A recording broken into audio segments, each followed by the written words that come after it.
बिल्कुल तहरीक इंसाफ का लॉन्ग मार्च और मुज़ाकरात की बात साथ साथ चल रही है। फवाद चौधरी से बात करते हैं कि कोई पेशरफ्त होती हुई नजर आ रही है। फवाद साहब, कोई मुज़ाकरात में किसी कॉर्नर से पेशरफ्त, कोई आरिफ अलवी से रब्ता हुआ है?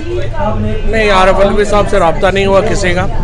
नवाज शरीफ साहब ने जो इलेक्शन कराने की जो बात थी वो उसको इस हुकूमत में लोग गए थे नवाज शरीफ से, जो चाहते थे कि हम अगले इलेक्शन पे मान जाएं, लेकिन नवाज शरीफ और मरियम चूँकि बाहर बैठे हुए हैं वो इस बात के ऊपर नहीं राज़ी हुए, लिहाजा एक स्टेटस को जो है वो बरकरार है और अब मुझे लगता है कि फैसला मैदान में ही होगा। तो आपको लगता है कि इस्लामाबाद में तसादम देख रहे हैं आपके, क्योंकि जितनी फोर्सेज है इस्लामाबाद में इस वक्त डिप्यूट कर दी गई और जितने कारकुन आपके साथ हैं, ये कैसे हल निकलेगा?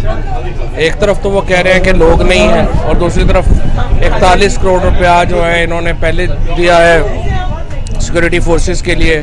30,000 से ज़्यादा लोग वहाँ पे बैठाए हुए हैं।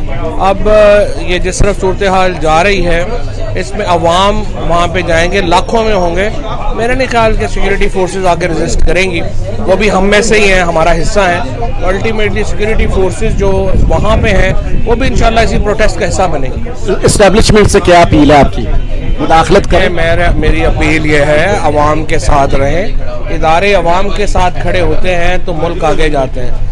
आप अवाम के फैसले के सामने सर तस्लीम खाम करें। इलेक्शनों में जब से नो कॉन्फिडेंस मूव हुई है 37 इलेक्शन हुए हैं, 29 इलेक्शन PTI जीती है।